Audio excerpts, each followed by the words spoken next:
here. Let's say I'm preparing myself for the beep test and I need to get to level 610, for example. If I'm able to get to level 6, we'll call that about this level here. This is level 6, that's as high as I can get.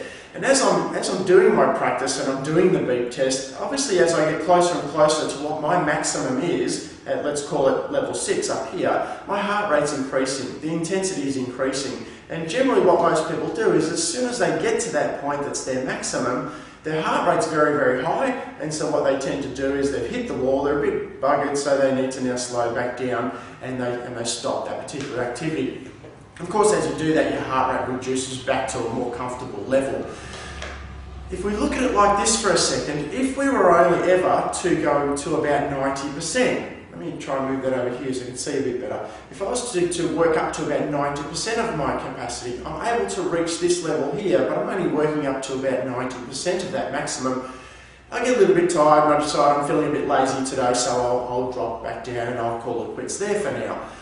If we were to continue to do that, what would actually happen is that your body would realise after a while that this little excess fitness that it has stored up here is not really required because we're not getting into that upper part of the range there. So there's no reason, there's no motivation for your body to hold that additional fitness. So what actually happens is your fitness will reduce down to a level that you're actually demanding of it. Now, obviously we don't want that to happen, and if you've ever felt a reduction in your fitness, if you've ever said, gee, I've really lost some fitness over the last couple of weeks, you have. It's actually disappeared. It's reduced down to the level that you're actually demanding of your body. And of course, we need to do the opposite. If this is the level that you're able to reach, what we need to be doing, I'll bring it over here so you can see, is we need to be getting ourselves up to that intensity, but then we need to actually be pushing hard beyond that intensity.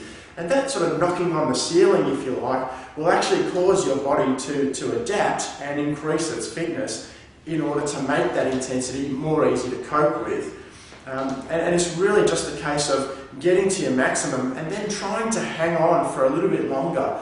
If it was a weight training activity and you've done however many repetitions of a certain weight and a certain technique, when you get to the end of that and you think, I can't do any more, unfortunately, the bad news is that that's actually the start, and every repetition that you can do beyond that is really critical in making sure your body adapts to the training and then increases your strength. Or if it relates to cardiovascular, it's that high intensity in getting to your maximum and then hanging in there for another 5 to 10 seconds that really makes the difference, because that's more than what you're comfortable with doing at the moment. So that more is what actually causes the body to adapt and increase your fitness level. If you only ever stop when you get to your current maximum, you're actually simply maintaining your current maximum.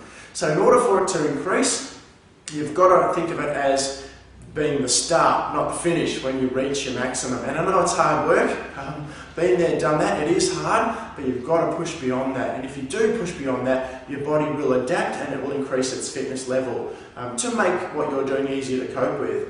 And of course, when that happens, what we need to do then is, as your fitness increases, we obviously then want to take up the slack, and then we'll repeat the process again, and your body will adapt, and we take up the slack again and again. And that's how we get that constant improvement in our fitness, sort of step by step. But you've got to challenge yourself, you've got to be fair dinkum about it. If you're not being fair dinkum, you're simply not going to go beyond that level that you're currently doing.